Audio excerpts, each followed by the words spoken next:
India থেকে যেহেতু visa বন্ধ করে দেওয়া হয়েছে, তাহলে কি হবে প্রিন্স সিনেমার টিমের, কিভাবে সম্পন্ন হবে প্রিন্স সিনেমার শুটিং, এই ব্যাপারে খুবই ডিটেইলে কথা বলবো আজকের এই ভিডিওতে। অন্যদিকে বলিউডের বাদশা কিং খান শাহরুখ খান কি তাহলে সিনেমা ছেড়ে দিবে, এটা সত্যি নাকি গুঞ্জন? সাথে বিজয় দেবরাকোন্ডার আপকামিং সিনেমা এবং ডন 3 নিয়ে খুবই ডিটেইলে কথা বলবো আজকের এই ভিডিওতে। সো গাইস, আজকের ভিডিওটা যে কি পরিমাণ ইন্টারেস্টিং হবে সেটা আপনি শেষ পর্যন্ত না দেখলে বুঝতে পারবেন না, তাই ভিডিওটা শেষ পর্যন্ত অবশ্যই দেখবেন। ভিডিওর শেষে আমি আমার আগের ভিডিওতে কমেন্ট করা স্পেশাল দুইজন ব্যক্তির নাম বলবো। আর হ্যাঁ, আজকের ভিডিওতে লাইক আর চ্যানেলটা সাবস্ক্রাইব করতে ভুলবেন না। তাহলে চলুন এবার ভিডিওটা শুরু করি। প্রথমে আসি বিজয় দেবরাকোন্ডার কাছে। গত কয়েকদিন আগে ফার্স্ট লুক পোস্টার সহ একটা টিজারের সাথে বিজয় দেবরাকোন্ডার আপকামিং সিনেমা সম্পর্কে ধারণা দেওয়া হয়েছে। তো বিজয় দেবরাকোন্ডার আপকামিং এই সিনেমার নাম হচ্ছে রাউডি জনার্দন। তো আমি যখন পোস্টারটা প্রথমে দেখেছিলাম তখন আমি বুঝতে পারি নাই যে এটা বিজয় দেবরাকোন্ডা। মানে ভাই, পোস্টারটা এত বেশি ডেঞ্জারাস হয়েছে যে অনেকে হয়তো বিজয়কে প্রথম দিকে চিনতেই পারবেন না। তো বিজয় দেবরাকোন্ডা এই বেচারার ভাগ্যটা এতটাই খারাপ যে তার সিনেমা আসলেই প্রথমে মনে হয় এবার হয়তো তার একটা কামব্যাক হয়ে যাবে, কিন্তু সিনেমা রিলিজের পর ঘটনা 90 ডিগ্রি অ্যাঙ্গেলে পাল্টে যায়।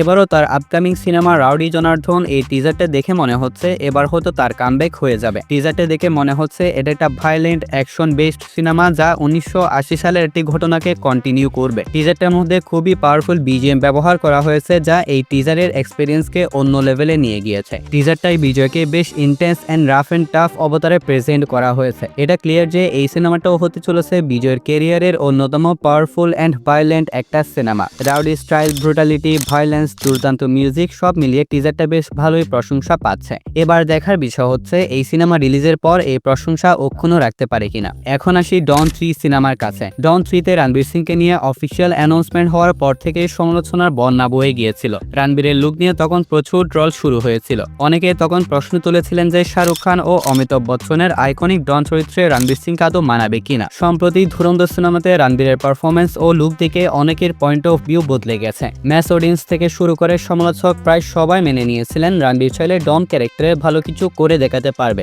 তবে ঠিক এই সময়ে আসে বড় টুইস্ট। ধুরন্ধরের ম্যাসিভ সাকসেসের পর রণবীর নিজে থেকে ডন 3 থেকে সরে দাঁড়ানোর সিদ্ধান্ত নিয়েছেন। কি ব্যাপার, কি হয়েছে? কারণ ইন্ডাস্ট্রির একটা সোর্স অনুযায়ী ধুরন্ধর সফলের পর রণবীর এখন নিজের ক্যারিয়ারের ভীষণ ঠিক করে ফেলেছেন। তিনি পরবর্তী সময়ে সঞ্জয় লীলা বানসালী, লোকেশ কানাগরাজ ও অ্যাটলির মতন ডিরেক্টরদের সঙ্গে কাজ করতে আগ্রহী। তিনি পরপর গ্যাংস্টার জনার সিনেমাতে নিজেকে আর দেখতে চান না, কারণ ধুরন্ধর অলরেডি সে স্পেসে একটা শক্ত জায়গা দখল করে নিয়েছে। অর্থাৎ ধুরন্ধর ওয়ান কাইন্ড অফ একটা গ্যাংস্টার সিনেমা। এই কারণে রণবীর জয় মহতার সঙ্গে তার নতুন প্রজেক্ট প্রলয়ের শুটিং এগিয়ে নিয়ে আসার জন্য রিকোয়েস্ট করেছেন এবং সিনেমাটিকে দ্রুত ফ্লোরে নিয়ে আসার জন্য তিনি নিজে থেকে শিডিউল ও ডেট ম্যানেজমেন্টে যুক্ত হয়েছেন। ধুরন্ধর 2 রিলিজের পর রণবীরের ডন 3 এর কাজ শুরু হওয়ার কথা ছিল, কিন্তু বর্তমান পরিস্থিতি অনুযায়ী সিনেমাটা আপাতত পিছিয়ে দেওয়া হয়েছে। সিনেমাটার ডিরেক্টর ফারহান আক্তার ইতিমধ্যেই ডন 3 তে ফিমেল লিড হিসেবে কৃতি সেননকে লক করেছেন এবং সিনেমাটি ইউরোপের একাধিক লোকেশনে গ্র্যান্ড স্কেলে শুট করার পরিকল্পনা ছিল। এখন প্রশ্ন একটাই, শাহরুখ খানের এই আইকনিক ডন ক্যারেক্টার যদি রণবীর না করে তাহলে কে করবে? পার্সোনালি আমার মনে হয় শাহরুখ খানের পর যদি কেউ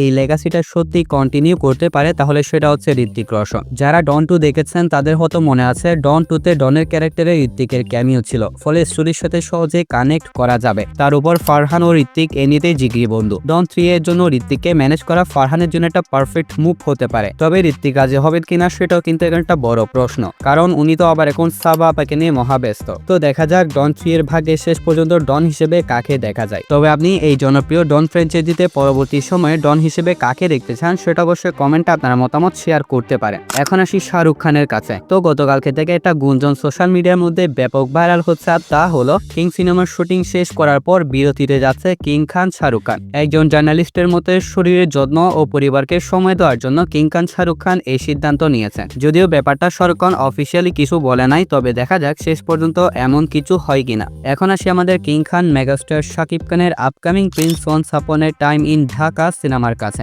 যেমনটা আমি আমার আগের ভিডিওতেও বলেছিলাম, ভারত বাংলাদেশ রাজনৈতিক অস্থিরতার কারণে দুই দেশের ভিসা বন্ধ করে দেওয়া হয়েছে। আর প্রিন্স সিনেমার সবচেয়ে গুরুত্বপূর্ণ অংশগুলোর শুটিং ভারতের রামোজি ফিল্ম সিটিতে হওয়ার কথা ছিল। সেই হিসেবে মেকার্সরা প্রপার প্ল্যানও রেডি করে ফেলেছিলেন এবং এমনটাও জানতে পেরেছি তারা শুটিং সেটের কাজও অনেকটাই শেষ করে ফেলেছিলেন, কিন্তু হঠাৎ করে ভিসা বন্ধ করে দেওয়ার কারণে ভারতের রামোজি ফিল্ম সিটিতে শুটিং সম্পূর্ণ আটকে আছে। যদিও এটা প্রথম না, এর আগে তাণ্ডব সিনেমার ক্ষেত্রেও এরকম ঘটনা ঘটেছিল। তাণ্ডব সিনেমার ইম্পর্টেন্ট কিছু সিন ভারতে শুট হওয়ার কথা ছিল, পরবর্তী সময়ে ভিসা জটিলতার কারণে মেগাস্টার শ্রীলঙ্কাতে গিয়ে সেই শুটগুলো সেরে নিয়েছিলেন। তবে এখন রাজনৈতিক যে সমস্যাটা সৃষ্টি হয়েছে এটা কখন শেষ হবে সেটা এখন স্পষ্ট বলা যাচ্ছে না। কিন্তু সময় মতো প্রিন্স সিনেমার শুটিং শুরু না হলে বা শেষ করা না গেলে শেষের দিনগুলোতে পোস্ট প্রোডাকশন প্রমোশন সবকিছু এলোমেলো হয়ে যাবে, যা সরাসরি সিনেমাটার মধ্যে ব্যাপক খারাপভাবে ইম্প্যাক্ট ফেলবে। তো শেষমেশ হয়তো প্রিন্স সিনেমার টিমের শ্রীলঙ্কাতে গিয়ে শুটিং কন্টিনিউ করতে হবে অথবা অন্য কোনো দেশে শুটিং করতে হবে। যদি ভাগ্য ভালো হয়, রাজনৈতিক সমস্যা যদি খুব তাড়াতাড়ি সমাধান হয়ে যায় তাহলে তো ঠিক আছে, অন্যথায় শ্রীলঙ্কাতে শুটিং করতে হবে।